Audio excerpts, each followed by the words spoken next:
जय जय गिरिवर राजकिशोरी, जय महेश मुख चंद चकोरी, जय गजवदन सदानन माता, जगत जननी दामिनी दुति गाता, नहीं तव आदि मध्य अवसाना, अमित प्रभाव बेदु नहीं जाना, भव भव विभव पराभव कारिणी, विश्व विमोहन स्वभस बिहारिणी, पति देवता सुतीय महु मातु प्रथम तोरेख, महिमा मित न सकहि कही सहस शारदा शेष,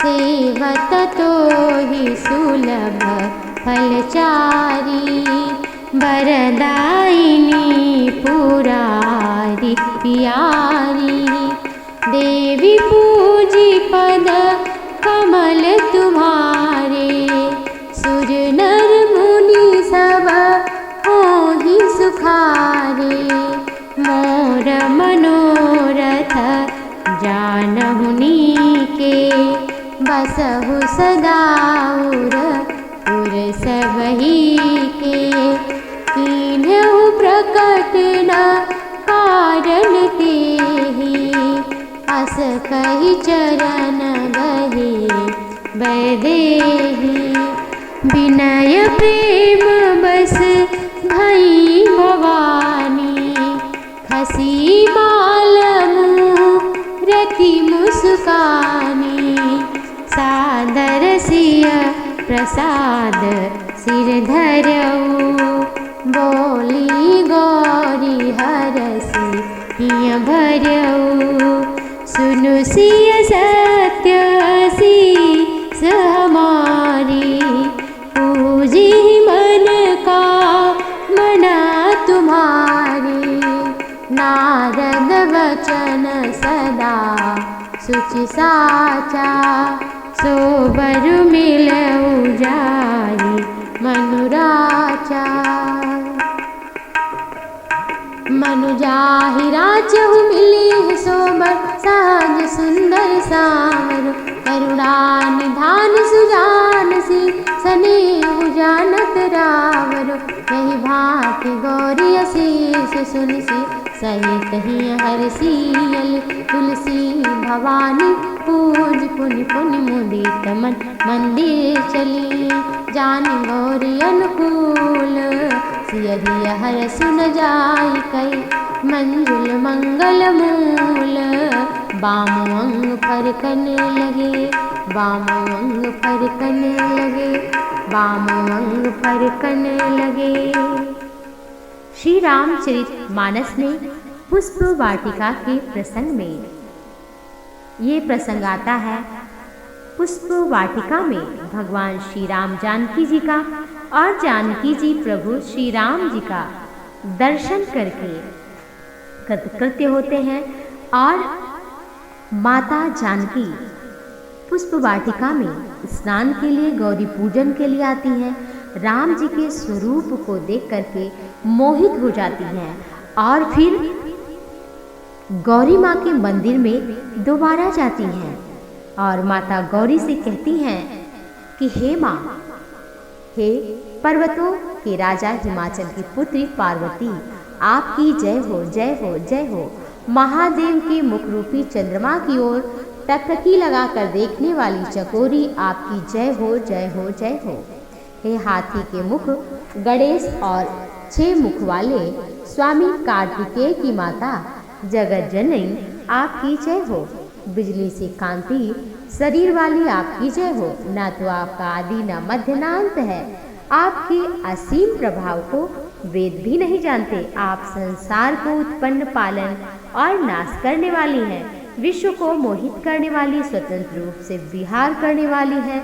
पति को इष्ट मानने वाली नारियों में श्रेष्ठ माता आपकी प्रथम गणना है। आपकी अपार महिमा को हजारों सरस्वती शेष भी नहीं कह सकते। आप भक्तों को वर देने वाली, त्रिपुर के शत्रु शिव की पत्नी, आपकी सेवा करने से चारों फल सुलभ हो जाते हैं। हे देवी, आपके चरण कमल की पूजा करके देवता, मनुष्य, मुनि सभी सुखी हो जाते हैं। मेरे मनोरथ को आप भली भांति जानती हैं, क्योंकि आप सबके हृदय रूपी नगरी में निवास करती हैं। इसी कारण मैंने उसको प्रकट नहीं किया। ऐसा कहकर जानकी जी ने उनके चरण पकड़ लिए। गिरिजा जी सीता जी के विनय और प्रेम के वश में हो गई। उनके गले की माला खिसक कर गिर पड़ी। मूर्ति मुस्कुराई। सीता जी ने आदर पूर्वक उस माला को सिर पर धारण किया। गौरी जी का हृदय हर्ष से भर गया। वो बोली, हे सीता, हमारी सच्ची आशीष सुनो, तुम्हारी मनोकामना पूरी होगी। नारद जी का वचन सदा पवित्र है। जिससे तुम्हारा मन अनुरक्त हो गया है वही वर तुमको मिलेगा। जिसमें मन अनुरक्त हो गया है वही स्वभाव से सुंदर सांवला श्री रामचंद्र जी आपको मिलेंगे। वो दया के खजाना सुजान हैं, तुम्हारे सील स्नेह को जानते हैं। इस प्रकार गौरी का आशीर्वाद सुनकर जानकी जी समेत सब सखियां हृदय में हर्षित हुई। तुलसीदास जी कहते हैं, भवानी जी को गौरी जी का पूजन करके सीता जी प्रसन्न मन से राजमहल को लौट चली। गौरी जी को अनुकूल जानकर सीता जी के हृदय को हर्ष हुआ। वो कहाँ नहीं जा सकता। सुंदर मंगल के मूल उनके बाएं अंग सीता जी के फड़कने लगे। इन चौपाइयों को जो भी पढ़ता है, सुनता है, उनके अर्थ को समझता है। प्रतिदिन जिस नारी कन्या का विवाह ना हो रहा हो, विलंब हो रहा हो या पति पत्नी में अनबन चल रही हो, वो गौरी जी के स्वरूप का पूजन करें, उन्हें शहद का भोग लगाएं। नमस्ते त्वाम्बिके भीक्षम स्वसंतान युताम शिवाम भूयात पतिर्मे भगवान कृष्णस्तदनुमोदिताम कात्यायनी महामाये महायोगिन अधीश्वरी नंद गोप सुतम देवी पतिम में कुर्ते नमा। ये मंत्र देवी जी का है और इन मंत्र को, इन चौपाइयों को अर्थ सहित सुनने से, पढ़ने से विवाह भी शीघ्र होता है, अनबन भी शीघ्र समाप्त हो जाता है, नारी के जीवन में पति का प्रेम प्राप्त हो जाता है।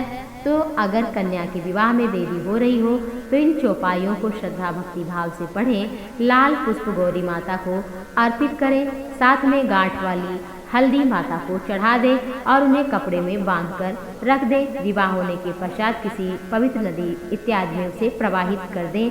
ब्राह्मण को कुछ दक्षिणा दे दें। इस तरह से करने से शीघ्र विवाह हो जाता है।